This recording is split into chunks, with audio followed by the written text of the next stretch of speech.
नमस्कार। बात छत्तीसगढ़ की में आपका बहुत स्वागत है। मैं हूं आपके साथ बुशरा। बात करेंगे कि किससे मिलेगी कैबिनेट में जगह। जी हां, प्रधानमंत्री नरेंद्र मोदी की उपस्थिति में छत्तीसगढ़ के नए मुख्यमंत्री विष्णुदेव साय और मंत्रिमंडल के सदस्य 13 दिसंबर को शपथ लेंगे।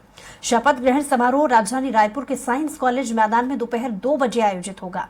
हालांकि मंत्रिमंडल में कौन कौन नेता शामिल होंगे, इसे लेकर अभी संशय बना हुआ है। देखिए इस पर खास रिपोर्ट। छत्तीसगढ़ के नए मुख्यमंत्री विष्णुदेव साय के शपथ ग्रहण समारोह में केंद्रीय गृह मंत्री अमित शाह, भाजपा के राष्ट्रीय अध्यक्ष जेपी नड्डा, केंद्रीय मंत्री डॉक्टर मनसुख मांडविया, छत्तीसगढ़ प्रदेश प्रभारी ओम माथुर, सह प्रभारी नितिन नवीन सहित अनेक राज्यों के मुख्यमंत्री और वरिष्ठ नेता मौजूद रहेंगे। हालांकि मध्य प्रदेश और राजस्थान की तरह छत्तीसगढ़ में डेप्यूटी सीएम को लेकर अभी ऐलान नहीं किया गया है, लेकिन प्रदेश अध्यक्ष अरुण साव और विजय शर्मा को डेप्यूटी सीएम बनाए जाने को लेकर चर्चाओं का बाजार गर्म है।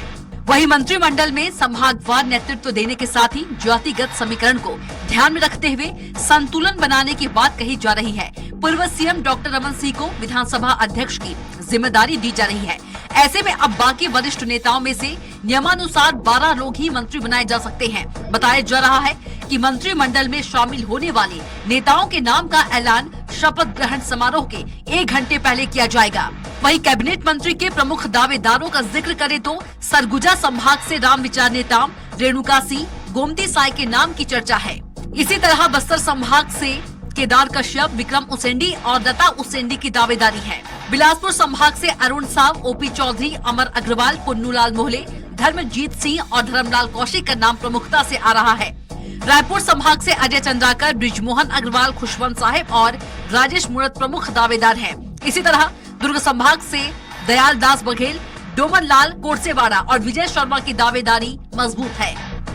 इस शपथ ग्रहण समारोह में आशीर्वाद देने के लिए देश के यशस्वी प्रधानमंत्री माननीय नरेंद्र मोदी जी, पार्टी के हमारे राष्ट्रीय अध्यक्ष आदरणीय जगत प्रकाश नड्डा जी, देश के गृह मंत्री आदरणीय अमित शाह जी सहित अनेक राज्यों के मुख्यमंत्री, छत्तीसगढ़ की जनता को आमंत्रित करता हूं। भारतीय जनता पार्टी के कार्यकर्ताओं को आमंत्रित करता हूं।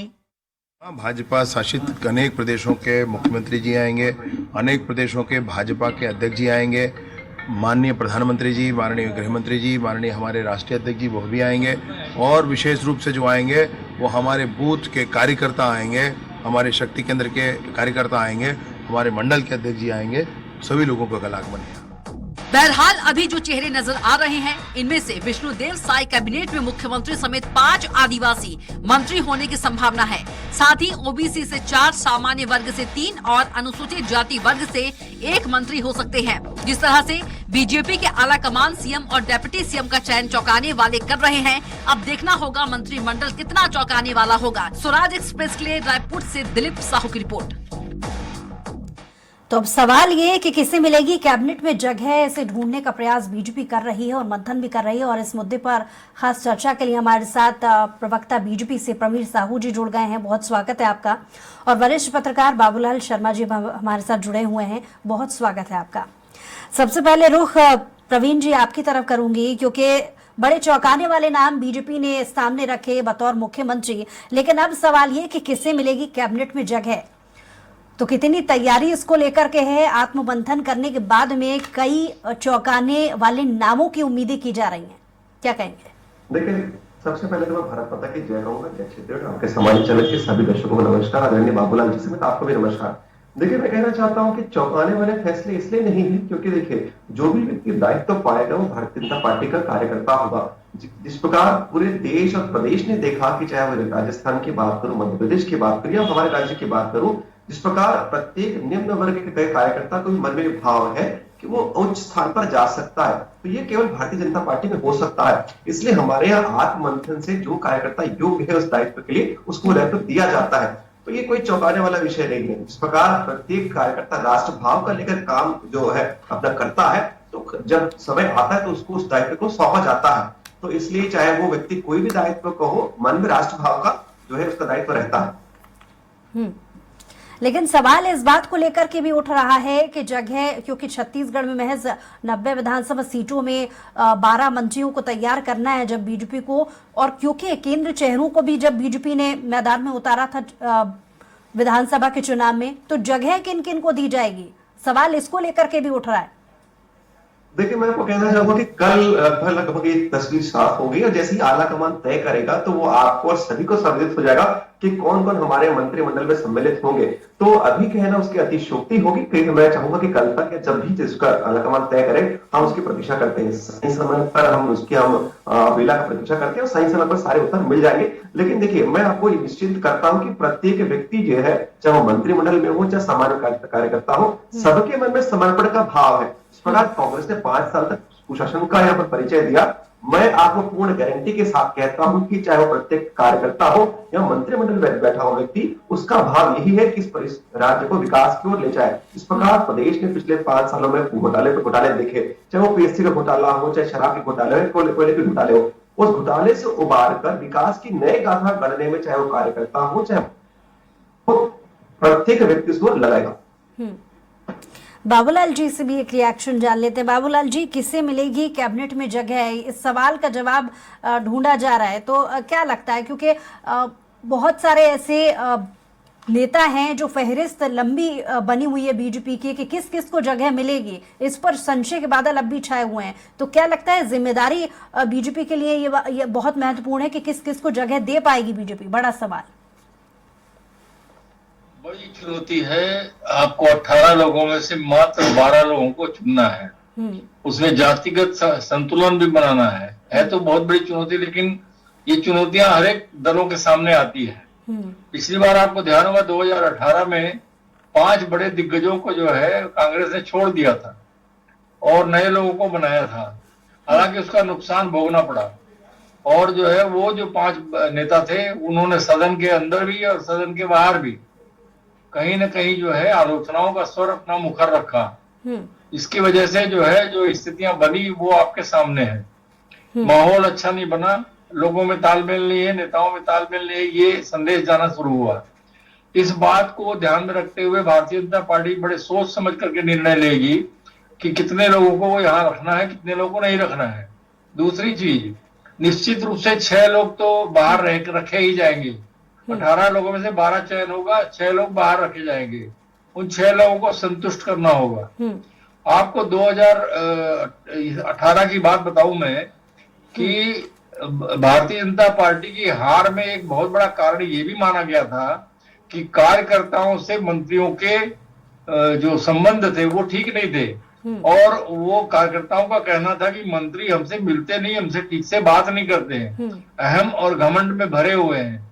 इस बात के जो है वही मंत्री अब जो है जीत करके आए हैं जो पूर्व मंत्री थे।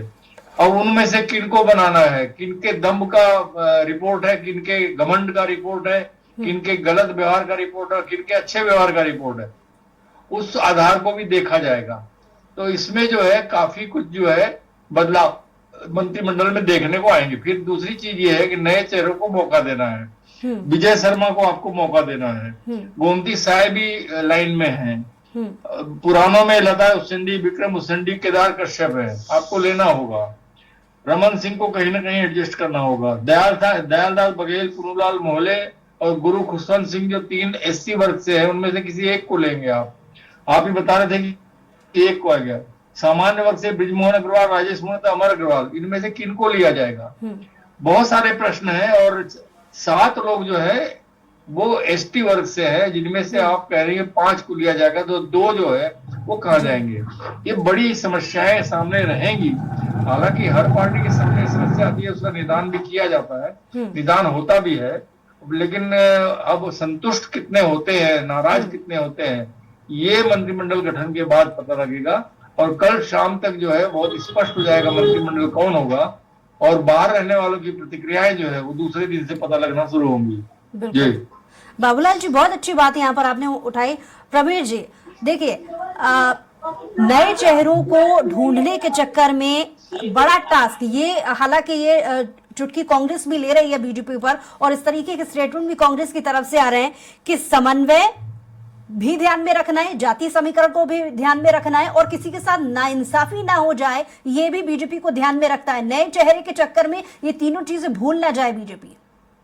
देखिए, मैं पूर्ण ईमानदारी के साथ कहना चाहता हूं कि हमारे यहाँ अनुभव के नेत्र भी होंगे और उत्साही चरण भी होंगे। अनुभव के भी हमारे में पूरी, जिस प्रकार हमारे पास पूरी फौज है, और उत्साही लोग भी, जिस प्रकार आप कह सकते हैं कि विजय शर्मा जी का नाम लिया गया, ऐसे बहुत सारे चेहरे हैं जिनको अवसर मिल सकता है कल। लेकिन कल जो चेहरे इन पर मंत्री का जो है ताज सौंपा जाएगा तो कल स्पष्ट होगा। लेकिन मैं आपको पूर्ण ईमानदारी के साथ दोबारा कहता हूँ कि सभी के अंदर समर्पण का भाव है, इसलिए नाराजगी से कोई विषय यहाँ पर नहीं होगा। तो कांग्रेस में हमने अंतरकला की पराकाष्ठा देखी, अपनी ही पार्टी के इस प्रकार अनुशंसा तोड़कर एक दूसरे पर आरोप लगाते रहे। लेकिन हमारे यहाँ आपको एक घटना भी ऐसा देखने नहीं मिलेगी। देखिए, सबकी महत्वाकांक्षा होती है कि उसको अन्य दायित्व मिले, लेकिन यदि हमारे यहाँ किसी व्यक्ति को मंत्री या अन्य दायित्व नहीं मिलता तो भी राजनीति में वो काम करेगा। मंत्री बनकर हो सकता है कि कुछ काम को और अच्छे से निभा सकता है, लेकिन यदि किसी काम को यदि दायित्व नहीं भी मिलता तो भी पूर्ण समर्पण भाव से काम करेगा। मैं आपको आश्वस्त करता हूं कि जिस भी व्यक्ति को जो भी दायित्व मिलेगा, चाहे वो संगठन का दायित्व हो या मंत्रिमंडल का दायित्व हो या कार्यकर्ता का भी बहुत बड़ा दायित्व है, प्रत्येक दायित्व को राष्ट्रनीति में बहुत अच्छे से निभाएगा। लेकिन साथ में आपको ये कहना चाहता हूँ कि आपने कांग्रेस की बात की, कांग्रेस ने कभी अपने अंतर को स्वीकार नहीं किया, लेकिन जनता ने देखा, चाहे वो सीएम हो चाहे डिप्टी सीएम हो, सभी के बीच अंतर कलाएं। डिप्टी सीएम ने बार बार अपनी सरकार को घेरा और तो इनके पूर्व अध्यक्ष आदरणीय मरकाम जी ने बीएमएफ फंड के विषय में प्रश्न उठाया, अमरजीत भगत जी ने प्रश्न उठाया, तो बहुत सारे विषय जो अंतर कला थे उन्होंने स्वीकार नहीं किया। जनता ने देखा कि केवल आपस में लड़ रहे, इस राज्य का विकास नहीं कर रहे हैं, इसलिए उन्होंने इसको सत्ता से बाहर रख दिया। पिछली बार आप देखेंगे तो जब हम सत्ता में आए थे तो हमने सेवा का काम किया, इसलिए जनता ने हमको 15 साल तक अवसर दिया। कुछ हमें कमियां रही होंगी 2018 में, इसलिए जनादेश का हमने पालन करते हुए हम विकास की भूमिका में रहे।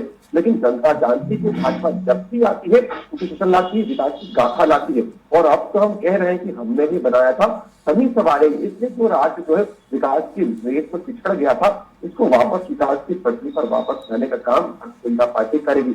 जनता लेकिन प्रवीण जी, एक बड़ी कॉमन सी बात बाकी के राज्यों में भी देखने को मिली है, चाहे वो मध्य प्रदेश हो, राजस्थान हो या फिर छत्तीसगढ़ हो, नए चेहरों को मौका देने का काम बतौर मुख्यमंत्री बीजेपी पार्टी ने किया है, इसमें कोई दो राय नहीं है। लेकिन जो काफी समय से बड़े बड़े पदों पर और बड़ी प्रतिष्ठा के साथ में काम करते आए बीजेपी के कार्यकर्ता हो या नेता हो, बतौर अगर कैबिनेट की ही बात कर ली जाए, ऐसे चेहरों को नजरअंदाज करना कहीं गुटबाजी को जन्म न दे दे, ये कांग्रेस का सवाल, क्या कहेंगे? देखिए, कोई गुटबाजी नहीं है। मैंने आपको पहले ही शब्द का मैंने उल्लेख किया कि समर्पण का भाव रहता है राजनीति में।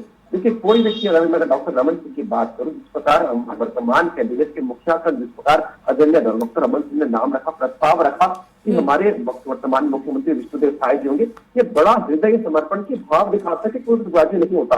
ये तो आप सोचिए, चाहे मैं मध्य प्रदेश की बात करूं या यहाँ की बात करूं, कि ऐसे मुख्यमंत्री जो स्वयं अपने सेवा काल में बहुत अच्छा काम किया हो, अन्य नए चेहरों का अवसर स्वयं देते हो, इसके बड़ी समर्पण की परिभाषा कहीं देखने को नहीं मिल सकती, केवल भारतीय जनता पार्टी में मिल सकती है। क्योंकि देखिए, समर्पण का भाव है, यहाँ पर कोई सत्ता प्राप्त करके पैसे लूटने का भाव नहीं है कि मुख्यमंत्री मैं बनूं, मंत्रिमंडल मेरा हो, दूंगा सपोर्ट करूं, मेरे आदमी या मेरे समर्थक ही पैसा कमाए, इस राज्य का विनाश हो, ऐसी भावना हमें बिल्कुल नहीं है। इसलिए गुटबाजी को तो सवाल ही नहीं होती। आपने 15 साल देख लिया, कहीं भी गुटबाजी नहीं रही। इसपे सुधार जो कांग्रेस के आरोप है, मैं तो कहता हूं कि उम्र भर गाली जिंदगी पूर्ण करता रहा, धूल चेहरे पर थी और आईना साफ करता रहा। अपने गिरबां पर झाँक कर देख लीजिए, जिस प्रकार सत्ता जाने के बाद ये कांग्रेस पार्टी सीटों में पहली बटी थी, अब तो उसके टुकड़े टुकड़े हो चुके हैं। इस प्रकार बृहस्पति सिंह भी अलग आरोप लगा रहे हैं, इनके चाहे वो पूर्व विधायक हो या कोई भी नेता हो, बार बार ये कह रहे हैं। बाबूलाल जी से रिएक्शन लेते हैं। बाबूलाल जी, वही सवाल मैं आपसे दोहराऊंगी कि समन्वय और किसी नेता के साथ में नाइंसाफी ना हो जाए, जो बहुत समय से पार्टी के लिए काम करते आए हैं, और जातीय समीकरण, इन तीनों का तालमेल बीजेपी कैसे देखेगी? देखिए, सारी चीजें साधनी पड़ती है। मैं प्रवक्ता महोदय के एक बात से सहमत हूँ कि ये केडर बेस्ड पार्टी है। इसमें जो होती है, लोग जो है, कांग्रेस और भारतीय जनता पार्टी में एक ही फर्क है, कांग्रेस दल में जो है, अगर किसी को छोड़ दिया जाए, किसी के साथ नाइंसाफी हो जाए तो वो बर्दाश्त नहीं करता। बिल्कुल। और भारतीय जनता पार्टी का व्यक्ति को बर्दाश्त करना पड़ता है, क्योंकि ये कैडर बेस्ड पार्टी है। अगर दिल में उसके कुछ भी हुआ को हो, फिर भी उसको दबा कर रखना पड़ता है, वो प्रकट नहीं करता। प्रकट करेगा तो ये सोच लेगा अच्छी तरह से, जब मंथन कर लेगा कि मुझे विद्रोह करना है, तभी वो कुछ अपनी बात बोलेगा। तो ये बातें जो है बड़ी स्पष्ट है कांग्रेस और भाजपा के फर्क में। कांग्रेस में जो है रिएक्ट करते हैं, तत्काल रिएक्शन आता है, जैसा कि देखने में आता है, हर बार आता है, हर चुनाव में आता है, लेकिन फर्क कुछ नहीं पड़ता। दलों को इस बातों से फर्क कुछ नहीं पड़ता। मंत्रिमंडल बन जाएगा, जो लोग नाराज होंगे वो अपनी नाराजगी अगर व्यक्त करते तो भी और नहीं व्यक्त करते तो भी सरकार चलेगी, सरकार आराम से चलेगी, सरकार अपने लाइन पे चलेगी। कांग्रेस की सरकार बनी थी, 5-6 लोग जो है मंत्री नहीं बनाए गए थे, वो नाराज थे, लेकिन सरकार आराम से चलती रही।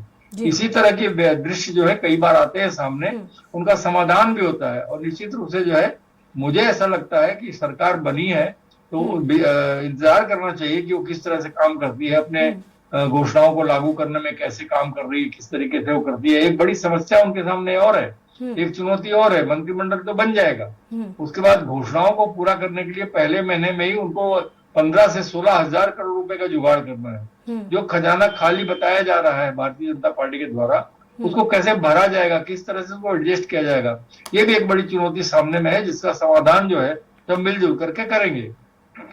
जी प्रवीण जी, चुनौतियां बहुत सारी हैं। बाबूलाल जी की बातों से कितना आप इत्तेफाक रखते हैं, क्योंकि एक बड़ी चुनौती का यहाँ पर उन्होंने जिक्र किया है कि अभी तो चुनौती तमाम योजनाओं को जो अपने मैनिफेस्टो में बीजेपी ने शामिल कर लिया है उन्हें पूरा करने को लेकर के बहुत सारा टास्क है, और दूसरी तरफ जो कैबिनेट में बंटवारा होना है जिम्मेदारियों को लेकर, वो भी एक बड़ी चुनौती है। क्या कहिएगा? नहीं कहूंगा मैं, इसको आत्ममंथन कहूंगा। निश्चित रूप से ये हमारी मोदी की गारंटी, प्रकार हमारे संकल्प पत्र का नाम दिया गया, मोदी की गारंटी पर प्रदेश की जनता ने विश्वास किया। तो हमने सोच समझ कर जो भी संकल्प पत्र में बिंदु रखे, उसको हमने सोच समझ कर रखा है कि इसको हम पूरा कर सकेंगे। ऐसा कोई भी वादा हमने नहीं किया है जिसको हम पूर्ति नहीं कर सकेंगे। देखिए, बजट की बात हो तो निश्चित रूप से हमारे आला कमान ने सभी चीज का जो है ध्यान में रखते हुए घोषणाओं को जो है अपने संकल्प पत्र में शामिल किया है, सम्मिलित किया है, उसको हम पूरा करेंगे। पहले कैबिनेट में जैसे हम बार बार कह रहे थे कि जैसे ही पहले कैबिनेट की बात होगी तो प्रधानमंत्री आवास की जो है रोके गए थे, जिसकी राशि रोके गए थे, उसको हम स्वीकृत करेंगे। और तो हमने बाकायदा डेट बताया था कि 25 दिसंबर को तो हम धान का पैसा देंगे एक मुश्त किस्त में, और साथ ही साथ 2 साल का जो बोनस पड़ा हुआ जो बैकलॉग था उसको भी हम देंगे। तो प्रत्येक हमारी घोषणा के लिए हम प्रतिबद्ध है। जब तक हमारी सरकार आने वाले 5, 10, 20, 25 वर्षों में रहेगी, प्रत्येक घोषणाओं के लिए हम वादों के लिए प्रतिबद्ध है और उसको निश्चित रूप से हम पूरा करेंगे। और इसको हम चुनौती नहीं मानते, इसको हम सेवा का अवसर मानते हैं कि ईश्वर ने, और मैं कहता हूं कि वोटर रूपी ईश्वर ने हमको अवसर दिया कि इस प्रदेश की जनता की भलाई के लिए हम काम कर सके। तो निश्चित रूप से हमारे लिए कोई चुनौती नहीं, ये सेवा का अवसर है। लेकिन एक सवाल का जवाब और कांग्रेस की तरफ से आया था कल कैबिनेट को लेकर के। हमारे साथ प्रवक्ता धनंजय जी भी जुड़े थे इसी मसले पर जब चर्चा चल रही थी। उनकी तरफ से सवाल था बीजेपी पार्टी के लिए था कि 33% आरक्षण का जिक्र जब केंद्र से चला था तो राज्यों में लागू करने तक की बात बीजेपी कह रही थी, लेकिन अब वो इसको अगर कैबिनेट में भी लागू करके राज्य स्तर पर करके दिखाएगी तो उसकी तारीफ है। ऐसा ना हो कि कथनी और करनी में फर्क आ जाए। देखिए, देश ने देखा कि 1947 से लेकर वर्तमान 2023 के अंत में पर हमें लगभग 60 से अधिक वर्ष तक इस देश में कांग्रेस ने राज किया। यदि महिलाओं के प्रति उनका इतना सम्मान होता तो रिजर्वेशन आरक्षण की बात को कहने के लेकर क्यों नहीं आए? जिस प्रकार भारतीय जनता पार्टी ने जिस प्रकार महिलाओं के सम्मान में रिजर्वेशन की बात की और धीरे धीरे इसका इम्प्लीमेंटेशन होगा, हमने कभी नहीं कहा कि इसके इम्प्लीमेंटेशन नहीं होगा। जो समय अवधि जो लगनी है वो लगेगी। लेकिन क्या कांग्रेस पार्टी ने इस ओर कभी कदम रखा था? कभी कदम नहीं रखे थे। ये तो वही बात होगी कि उल्टा चोर कोतवाल को डांटे। आपने स्वयं कहा नहीं और आज हम पर आप प्रश्न उठा रहे हैं। मैं आपको बताता हूं कि हमारी पार्टी के वर्तमान में प्रदेश 2 राष्ट्रीय उपाध्यक्ष हैं, लेकिन बीजेपी अपने स्टैंड पर कायम रहेगी नहीं, ये सवाल था। देखिए, कायम रहेगी, बिल्कुल क्यों कायम रहेगी, लेकिन इस प्रकार अभी पहले ही चुनौती बड़ी है कि समन्वय भी रखना है बाकी के नेताओं में और जातीय समीकरण को भी साधना है। इसी बीच अगर 33% आरक्षण को भी लागू करने पर विचार बीजेपी के करेगी, नेताओं के बीच में विचार करेगी बीजेपी, तो स्थितियां कैसी बनेंगी? देखिए, स्थितियां बहुत अच्छी बन चुकी है और बन भी रही है। कहीं भी स्थितियां प्रतिकूल नहीं है हमारे। और देखिए, मैं आपको बताता हूं कि जिस प्रकार प्रदेश की जनता ने हम पर विश्वास किया है, उसको मालूम है कि सुशासन वाली पार्टी है, तो जो कहती है उसको वो बिल्कुल निश्चित रूप से करती है कि हमारे कथनी और करनी में कोई अंतर नहीं है। हम इस जनता के हित के लिए प्रतिबद्ध है और उसको हम काम करेंगे। तो समन्वय की बात तो तब उठती है जब आपस में तालमेल ना बैठा हो। मैं आपको पुनः पूर्ण निष्ठा से, पूर्ण ईमानदारी के साथ कहता हूं कि कल मंत्रिमंडल में किसी विधायक को स्थान नहीं भी मिलता है तो बड़े हृदय से इस राष्ट्र हित में वो काम करेगा। तो समन्वय की स्थिति तो उत्पन्न होने वाली नहीं है, क्योंकि वही मंत्री या वही विधायक जो है वो बढ़ चढ़कर जिसको मंत्री का दायित्व दिया है उनके कंधे से कंधे मिलाकर काम करने वाला है। ठीक है, रिएक्शन बाबूलाल जी से ले लेते हैं। बाबूलाल जी, प्रवीण जी की बातों से कितना इत्तेफाक रखते हो, और जवाब इस पर भी चाहूंगी कि कांग्रेस का सवाल है कि 33% आरक्षण को कितना ध्यान में रखती है बीजेपी इस कैबिनेट के विस्तार में। देखिए, कोशिशें की जाती हैं आरक्षण के निर्देश को पालन करने के लिए, लेकिन कई बार संभव नहीं हो पाता, कुछ कमोबेश कमी रह जाती है। ये किसी भी पार्टी के लिए स्थिति बनती है, कोई सिर्फ भारतीय जनता पार्टी के लिए नहीं है। कहीं भी वो पूर्ण करने का प्रयास जो है वो असफल हो जाता है। कई बार कैंडिडेट नहीं होते, कई बार कई प्रकार की बातें आती हैं, वो कोई उतनी बड़ी बात नहीं, लेकिन कोशिश अगर करती है कोई भी पार्टी तो उसको माना जाता है कि वो चाहती है कि आरक्षण का निर्देश का पालन हो, और ये दिखना चाहिए लोगों को कि भाई ये पार्टी जो है आरक्षण को मानती है। वो सारी चीजें महत्वपूर्ण होती हैं। और जहां तक सवाल है कि मैंने कहा ना कि पहले और अभी जितना भी देख लीजिए तो आपको संतुलन बनाना पड़ेगा जातिगत, एक तो मंत्रिमंडल में, दूसरा आपको सामने जो है समस्या है, जो 6 लोगों को छोड़ना है आपको, उनको कैसे संतुष्ट करेंगे, ये आपके सामने समस्या है। और राशि जुटाने की जो समस्या है वो सरकार के लिए बहुत महत्वपूर्ण है। और सरकारें तो आगे बढ़ जाती हैं, कोई दिक्कत नहीं है, लेकिन अगर राशि कम पड़ेगी, काम नहीं हो पाएगा, बोनस देने में दिक्कत आएगी, या धान की खरीदी जो कर रहे हैं उसमें पूरा पैसा देने में दिक्कत आएगी, तो फिर एक परेशानी पैदा होती है कि संकेत जाता है कि देखिए भारतीय जनता पार्टी कुछ कर नहीं पा रही। लेकिन ऐसा संभव नहीं होगा, कहीं ना कहीं से कोई ना कोई जुगाड़ किया जाता है। सरकारें जब बैठती है कई प्रकार से किया जाता है, कर्ज लेकर किया जाता है, कोई दूसरे मद के पैसे को डाइवर्ट करके किया जाता है, कुछ ना कुछ होगा निश्चित रूप से जो है समाधान। जब शंका होती है, कोई समस्या आती है, उसका समाधान भी सरकार खोजती है। सरकार के पावर के सामने सब छोटे होते हैं, कुछ ना कुछ भी रास्ता जो है निकाल लिया जाता है। जी चलिए, क्योंकि समय की कमी है, प्रवीण जी एक लास्ट रिएक्शन आपसे चाहूंगी। मैं कल प्रदेश की जनता को धन्यवाद कहूंगा कि आपने हमको मैंडेट दिया, और उस मैंडेट के चलते कल हमारे मंत्रिमंडल का शपथ होगा। तो पुनः मैं सभी को धन्यवाद करता हूं आपके चैनल के माध्यम से, और सभी को आमंत्रित भी करता हूं कि कल शपथ ग्रहण में आप आइए, क्योंकि अभूतपूर्व होगा। अभूतपूर्व आपने बहुमत हमको दिया, और उस बहुमत का हम सम्मान करते हुए सुशासन की पार्टी है, सुशासन का काम करेगी। कल उस रूप से हम शपथ लेंगे, और शपथ लेते हैं कि पूर्ण निष्ठा से हमने पहले भी काम किया था, आगे भी काम करेंगे। चलिए, बहुत शुक्रिया हमारे साथ जुड़ने के लिए प्रवीण जी, और बाबूलाल जी आपका भी बहुत शुक्रिया हमारे साथ जुड़ने के लिए। और इसी के साथ ही हमारी खास चर्चा में आज के लिए इतना ही। कुछ और खबरों के लिए देखते रहिए स्वराज एक्सप्रेस।